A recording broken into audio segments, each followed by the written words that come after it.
कांग्रेस के बड़े दिनों के बाद जुड़ रहे हैं हमारे साथ सुरेश चंद्र राजन जी। नमस्कार। नमस्कार सर, नमस्कार। नमस्कार सर। जय हिंद सर। जय हिंद। जय जय हिंद, महाराष्ट्र। जय जय जय हिंद, हिंद। जय भारत। जय सिया राम। कैसे हैं सर? जय श्री राम। तो सुरेश चंद्र राजन जी, वो जरंगे पाटिल साहब कहते हैं कि इस बिल से मैं सहमत नहीं हूँ, खुश नहीं हूँ।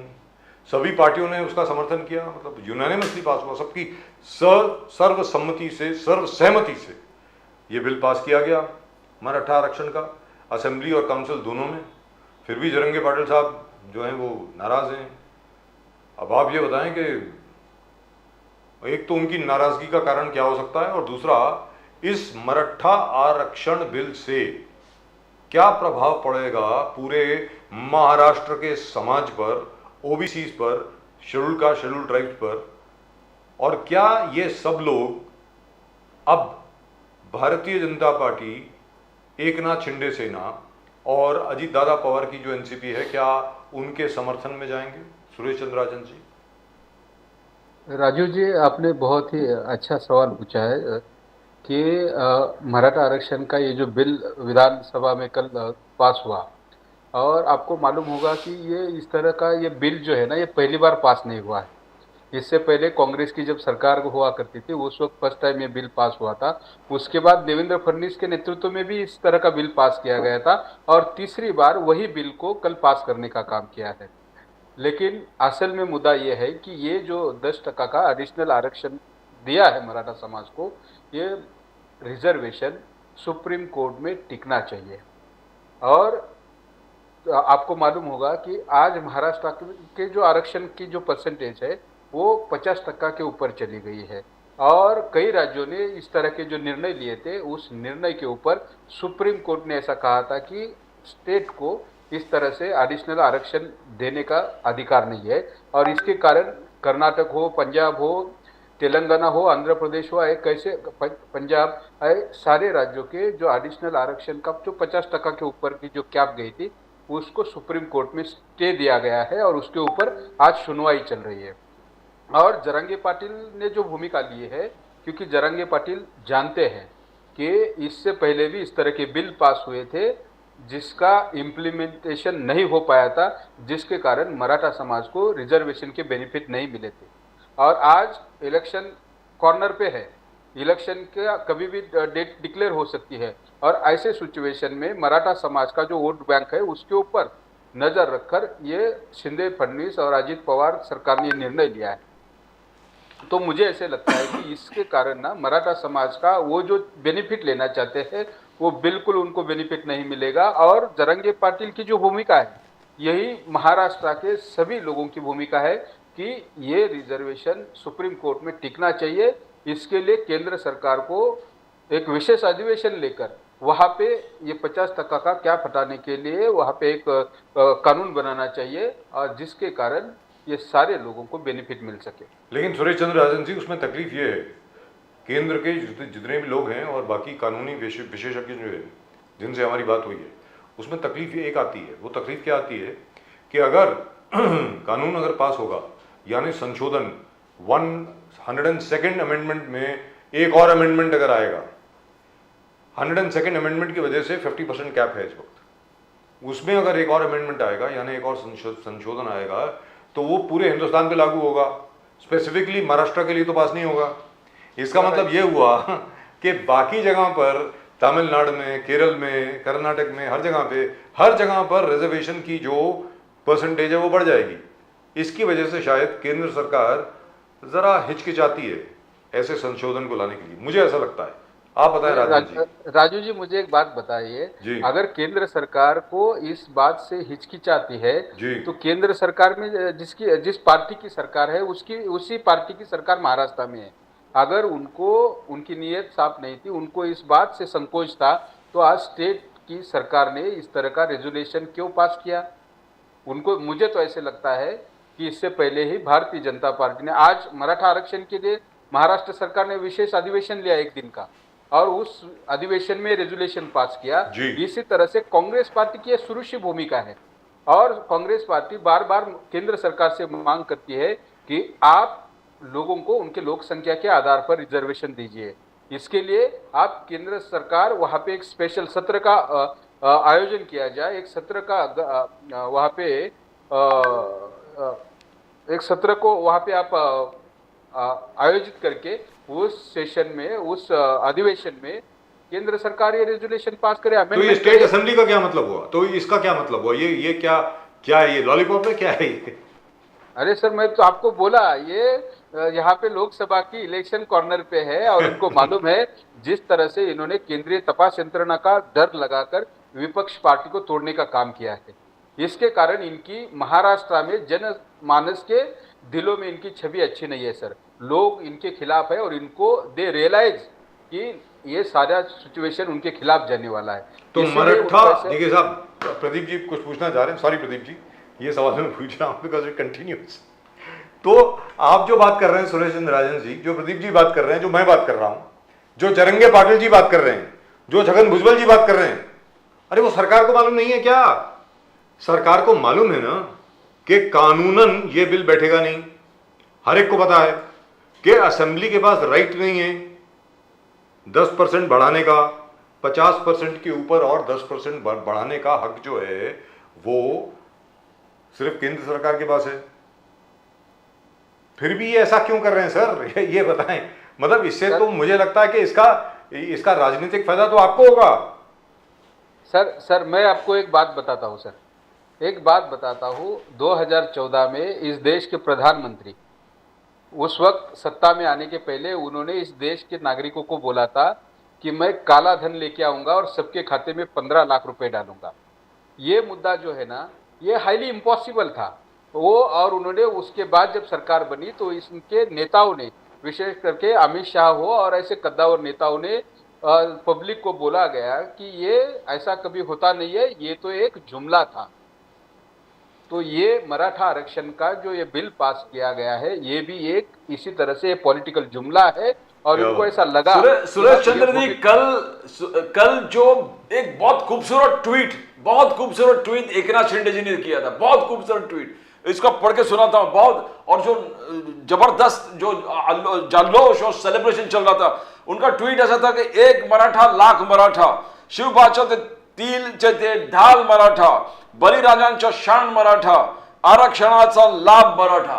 और इस ट्वीट का इतना जबरदस्त इंपैक्ट हो गया, सेलिब्रेट कर रहे थे। गिरीश महाजन जी नाच रहे थे, गुलाबराव पाटिल जी नाच रहे थे, देव फडणवीस जी और ट्रिपल इंजन के सरकार का सब नेताओं एकदम सेलिब्रेट करके एक जुलूस निकल जा रहा था कि जिस प्रकार से देखिए विक्ट्री जिस प्रकार से हो गए, सेलिब्रेशन हो गए।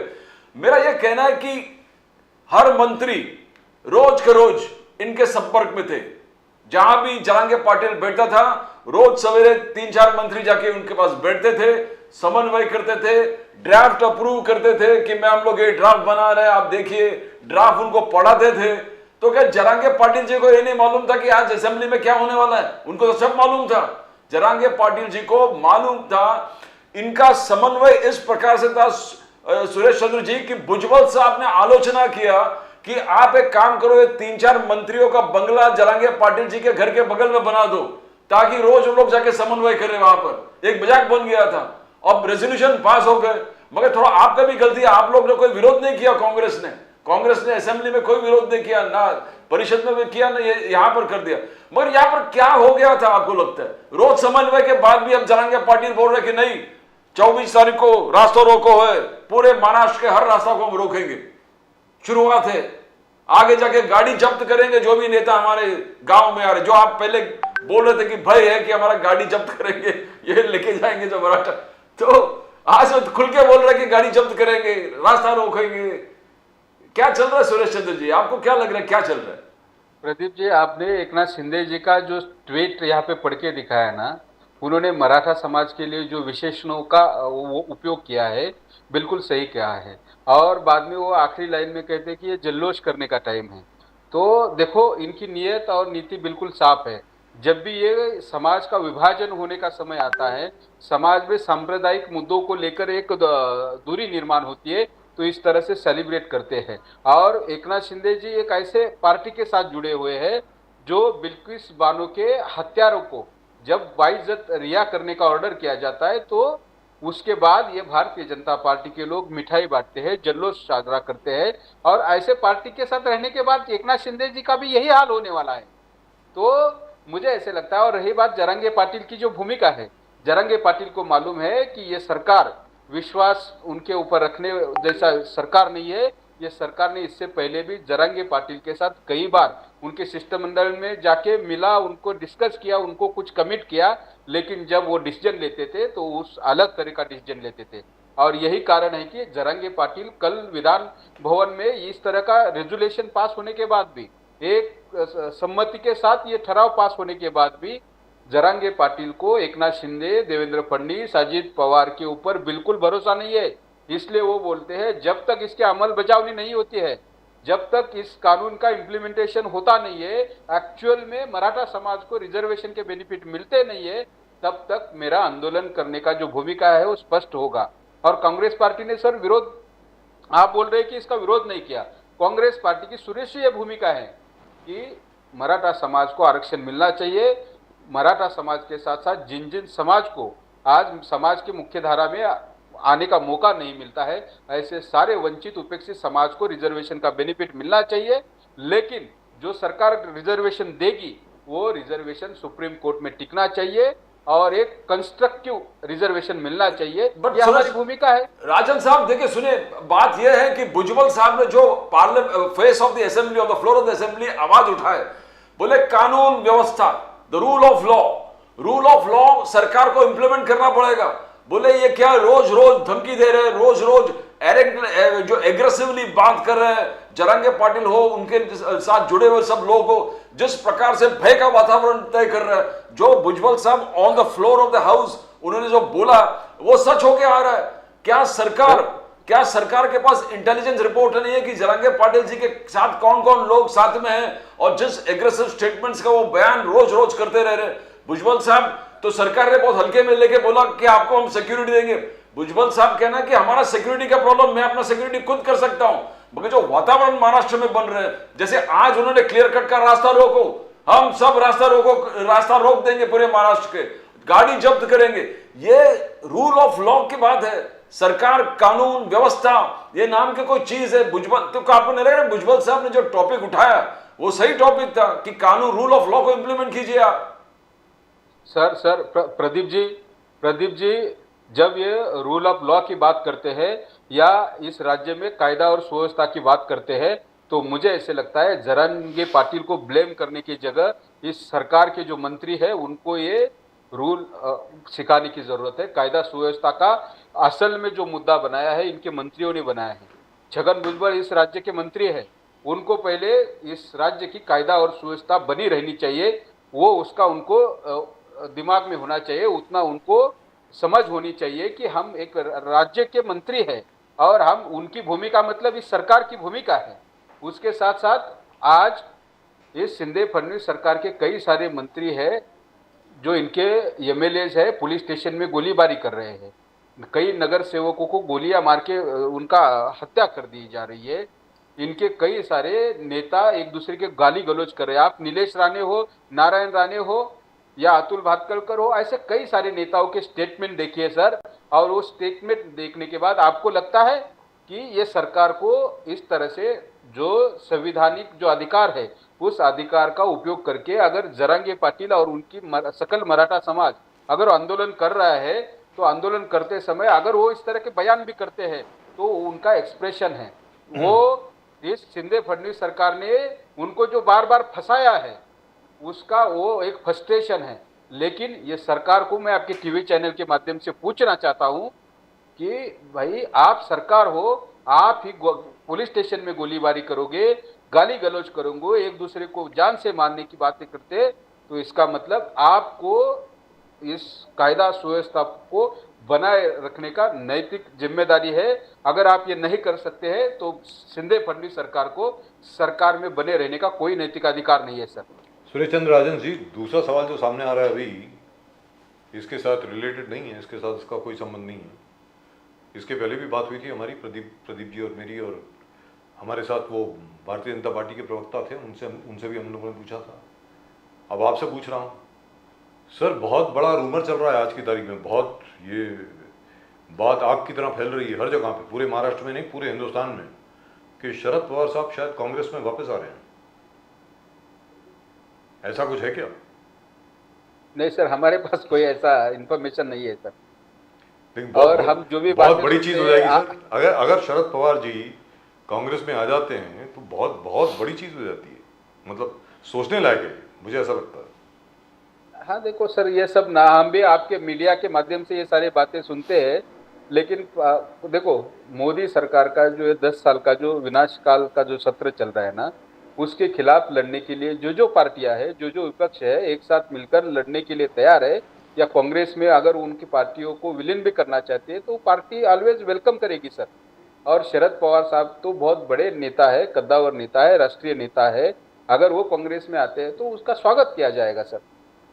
राहुल गांधी जी जो यात्रा जिस प्रकार भारत जोड़ो न्याय यात्रा कंटिन्यूस, बोले न्याय का हक मिलने तक राहुल गांधी जी रुकेंगे नहीं, और ये जबरदस्त यात्रा चल रहा है। उन्हें बार बार यहां पर जो मोदी गवर्नमेंट जहां पर अटक जाता है, राहुल गांधी जी सॉल्यूशन लेके आते हैं। किसानों को एमएसपी देने वाले सरकार नहीं कर पा रहे, राहुल गांधी जी ने कहा if we come to power MSP implement हो जाएगा।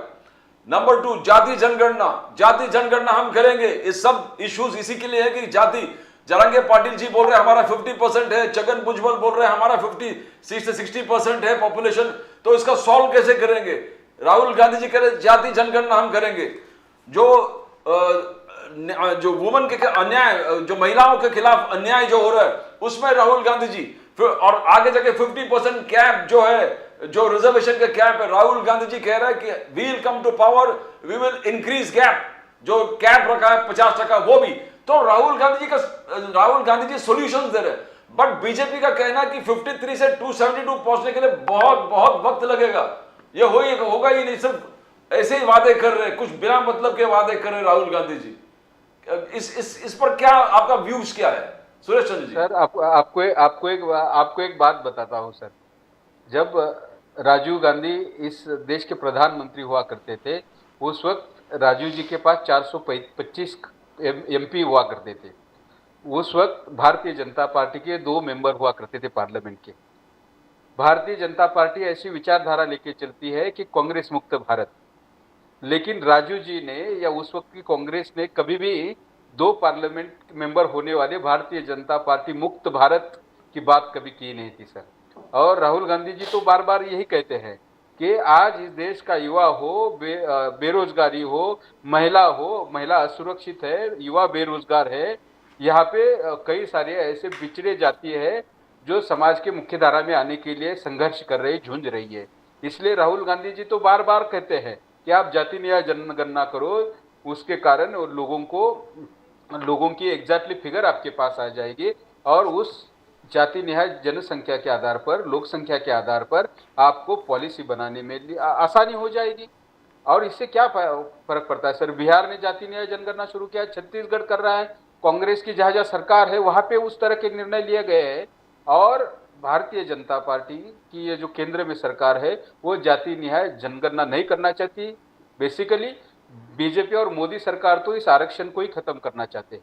इसलिए वो जो सरकारी अलग अलग प्रोजेक्ट है जो नफे में है, उन सारे प्रोजेक्ट को बेचकर अदानी अंबानी या बड़े बड़े भांडवलदारों को वो लीज पे देने का और उनको चलाने को देने का, बेचने का काम कर रहे हैं आप। और दूसरी बात आपको मैं बता रहा हूं कि भारत जोड़ो यात्रा के माध्यम से आज जिस तरह से देश में राहुल गांधी को समर्थन मिल रहा है, भारत जोड़ो यात्रा के माध्यम से लोग अपने अलग अलग समस्या लेकर मोदी सरकार के खिलाफ वो खुली बात कर रहे हैं।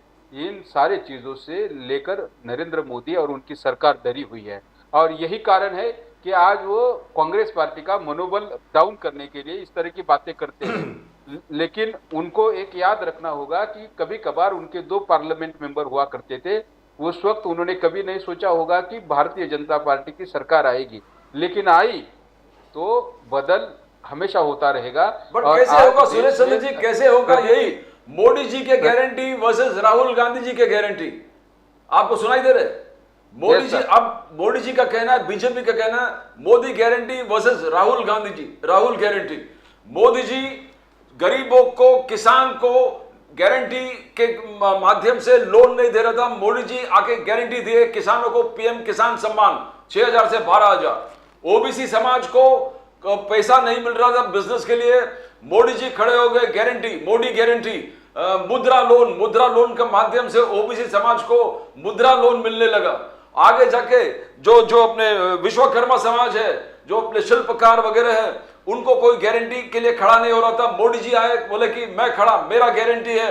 विश्वकर्मा समाज को 13,000 करोड़ का गारंटी, आप वो योजनाएं शुरू करो, 13,000। तो एक एक चीज। और फिर ट्राइबल्स के लिए जनमन, जो ट्राइबल है, आदिवासी है, उनके लिए जनमन योजना। तो जहां मोदी जी का कहना है जहां कोई गारंटी नहीं लेता, मोदी जी आके गारंटी ले लेते हैं हर सेगमेंट के पॉपुलेशन को, गरीब से गरीब तबके को। तो कैसे आप करोगे फिर? 272 पार कैसे होगा? सर, मोदी जी की गारंटी जो है ना, मोदी जी ने 2014 में, मैं बार बार दोहराता हूं ये मुद्दा, मोदी जी ने 2014 के इलेक्शन के पहले इस देश के कई लोगों को गारंटी दी थी। मोदी जी की पहली गारंटी थी कि विदेश में जो बैंक में जमा पड़ा हुआ है काला धन लेके आएंगे, सबके खाते में 15 लाख रुपए लाएंगे। ये नरेंद्र मोदी जी और भारतीय जनता पार्टी ने इस देश की जनता को गारंटी दी थी। क्या वो गारंटी पूरी हो गई? लोगों को निराश करने का काम किया। उसके बाद उन्होंने कहा था कि किसानों की आय दुगनी हो जाएगी। किसानों की आय दुगनी हो गई क्या सर? नहीं। लेकिन इस देश का 65 करोड़ से ज्यादा जनसंख्या का किसान आज अपने अधिकारों के लिए संघर्ष कर रहा है, और संविधान ने उनको जो अधिकार दिया है उस अधिकार को उपयोग में लाकर वो आंदोलन कर रहा है। उनको रोका जा रहा है, उनको खलिस्तानी कहा जाता है, आतंकवादी कहा जाता है।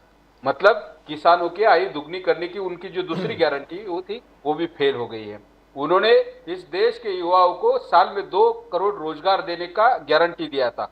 वो देश का युवा आज उनको पूछ रहा है, वो मोदी जी आपकी वो 3 नंबर की गारंटी का क्या हो गया? उन्होंने साथ साथ ये भी कहा था कि हम अच्छे दिन लाएंगे, और इस देश की पूरी जनता मोदी जी को पूछती है कि मोदी जी अच्छे दिन कब आएंगे? तो मोदी जी और उनके चेले चपाटे बताते हैं कि अच्छे दिन आ गए हैं, लेकिन किसके? अदानी अंबानी के आ गए हैं, भांडवलदारों के आए हैं, बिल्डरों के आए हैं। तो ये जनता भूली नहीं है। और आप या वो मोदी जी के जितने भी उनके अंधभक्त है, ये बार बार मोदी जी की गारंटी देने का काम करते हैं। उनकी सारे गारंटी का हिसाब आने वाले लोकसभा और विधानसभा चुनाव में इस देश की जनता उनको पूछने वाली है। सुरेश चंद्र राजन जी, एक और सवाल है। पता नहीं आपने देखा कि नहीं, आज अजय माकन जी की प्रेस कॉन्फ्रेंस थी, उन्होंने ट्वीट भी किया, पता नहीं आपको मालूम है कि नहीं। वो इनकम टैक्स अपीलेट ट्राइब्यूनल के सामने कांग्रेस का केस चल रहा है। अब मतलब आपको याद ही होगा कि कांग्रेस के अकाउंट जो थे वो ब्लॉक कर दिए थे वगैरह वगैरह। Yes yes yes. अभी आज मालूम पड़ा है कि उसमें से 65 करोड़ रुपए इनकम टैक्स डिपार्टमेंट ने निकाल भी लिए हैं कांग्रेस के अकाउंट से। 65 करोड़ हैव बीन विथड्रॉन। अरे सर, तो अजय माकन साहब बोल रहे हैं कि यार बीजेपी ने इनकम टैक्स दिया क्या, बाकी सब पार्टीज ने दिया क्या, सिर्फ कांग्रेस के ऊपर ही क्यों आते हो हमारे? तो और जब केस चल रहा है, इनकम टैक्स अपीलेट ट्राइब्यूनल में केस चल रहा है, उस वक्त पैसे विड्रॉ करने का क्या मतलब हुआ? मैं मतलब I am not sure the law, पर Pradeep ji can throw some light on it. आपको क्या लगता है सर, ये केस अब कहाँ जाएगा? मुझे लगता है ये इस केस को भी लेकर के आपको सुप्रीम कोर्ट में जाना पड़ेगा, मुझे लग रहा है। सर देखो, जो संविधान ने अधिकार दिया है वो अधिकार का हम लोग उपयोग करेंगे। आपको मालूम होगा कि उन्होंने पीएम केयर का फंड का एक बहुत बड़ा फंड बनाया था जी। उसमें ना आप आरटीआई के अंदर में उसकी इंफॉर्मेशन मांग सकते हो, इसका किसको हिसाब दे सकते हो। लेकिन आपको मालूम होगा कि ये तो एक छोटी सी चीज है, लेकिन सर इन्होंने अभी जो सत्र हुआ था, लोक संसद का सत्र हुआ था, उसमें 145 से ज्यादा खासदारों को निलंबित किया था, और उनको जो फायदा पहुंचाने वाले, बिल्डरों को फायदा पहुंचाने वाले बिल है वो सब पास करने का काम किया था। तो ये इनकी नीति है सर, और ये यही नीति का उपयोग करके काम कर रहे हैं। और हम विपक्ष, जो कांग्रेस के साथ जो विपक्ष में हमारे साथ पार्टियां हैं, हम लोग एक जी जान लगा के बड़ी ताकत के साथ मोदी सरकार की इस नीति का विरोध कर रहे हैं। और हमें पूरी उम्मीद है आने वाले दिनों में जनता भारतीय जनता पार्टी के खिलाफ खड़ी रहेगी, और आने वाले चुनाव में हम बुरी तरह से भारतीय जनता पार्टी को पराजित कर सकते हैं। ये सर सपने देख रहे हैं। अगर इन लोगों को लगता है कि हम इस बार 400 पार हो सकते हैं, तो मुझे आपके टीवी चैनल के माध्यम से मैं भारतीय जनता पार्टी को और मोदी जी को पूछना चाहता हूं, अगर आपको इतना कॉन्फिडेंस है 400 के पार हो, तो आप विपक्ष पार्टियों को ईडी और केंद्रीय तपास यंत्रणा का डर लगा के फोड़ने का काम क्यों कर रहे हो? जिन सुरेश लोगों चंद्र के राजन ऊपर जी, अभी जो किसान आंदोलन चल रहा है वो क्या है, शंभू बॉर्डर पे हरियाणा पे वहाँ चल रहा है, वहाँ राकेश टिकैत जी भी शायद जा रहे हैं, वो भी पहुँच गए हैं अपने वेस्टर्न उत्तर प्रदेश के लोगों के साथ। तो उनके साथ जब बातचीत की गई तो उनको ये कहा गया ये ट्रैक्टर लेके कहाँ जा रहे हो भाई?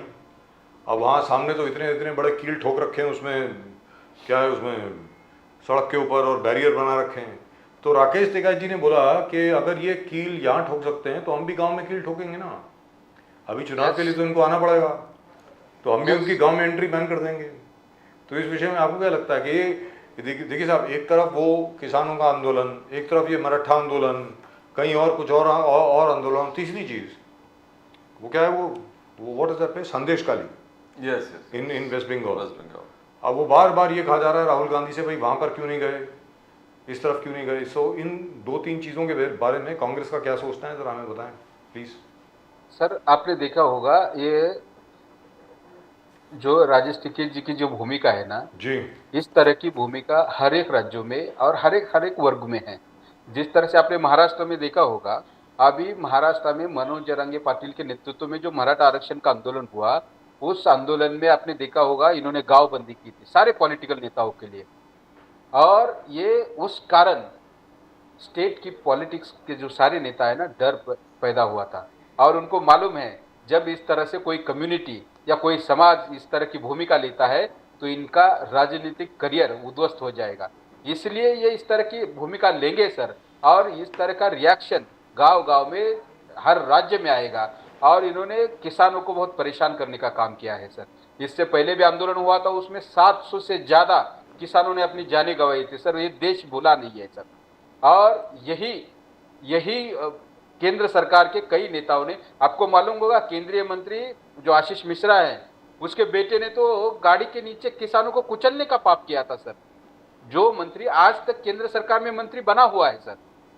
तो पीएम किसान वगैरह, आपका कहना है कि सुरेश चंद्र जी पीएम किसान, आवास, उज्ज्वला, तो ये सब आयुष्मान, ये सब कुछ कोई मायने नहीं। ये सारा सर दिखावा है। कांग्रेस ने आजादी के बाद देश में 2014 तक जो जो काम किया, ये सारी योजना का केवल इन्होंने नाम बदलने का काम किया है सर। कांग्रेस ने अच्छा काम किया, कांग्रेस ने देश में नींव रखी, जिसके कारण आज कांग्रेस पार्टी ने जो जो निर्माण किया वो बेचने का काम नरेंद्र मोदी कर रहे हैं।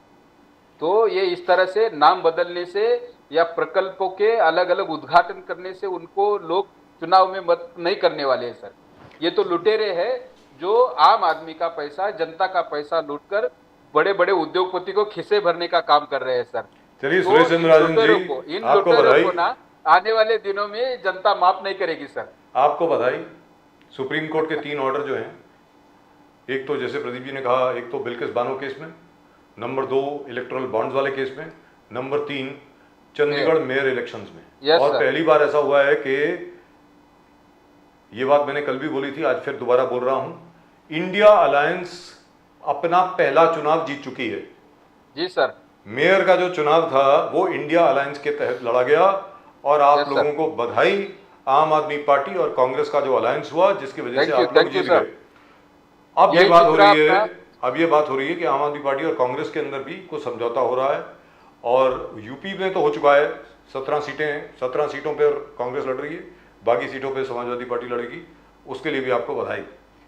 Yes sir, thank you sir. यही चित्र आप पूरे देश में देखोगे सर। क्या बात है सर, आपको बहुत बहुत धन्यवाद हमारे साथ जुड़ने के लिए। Thank you so much sir. और मैं अपने दर्शकों को बता दूं प्रदीप जी कि ये सुरेश चंद्र राजन जी जो इस वक्त हमारे स्क्रीन पर दिख रहे हैं, ये बहुत बड़े दलित एक्टिविस्ट हैं। इन्होंने दलितों के लिए बहुत ज़बरदस्त काम किया है, खतरा मोल लेते हुए भी। जहाँ जहाँ पर दलितों के ऊपर अत्याचार हुए हैं, सुरेश चंद्र राजन जी वहाँ पर अग्रसर हुए हैं, सबसे आगे रहे हैं, और इनका दिल जो है वो कांग्रेस में, और दिल बहुत अच्छी जगह पर है। जी प्रदीप जी। और I would like to tell, because आपके जो चेहरे में गजब का ऊर्जा है, मैं पिछले बार मीन्स उससे पहले भी इतना देखा नहीं था, जबरदस्त ऊर्जा भरा हुआ है। ये सुप्रीम कोर्ट का है। सुप्रीम कोर्ट की जजमेंट जो उसका है। Anyway, thank you so much sir, thank you very much. Thank you sir, thank you very much. अच्छा काम करते रहिए, इसी तरह Yes, दलितों sir, के yes, लिए sir. लड़ते रहिए।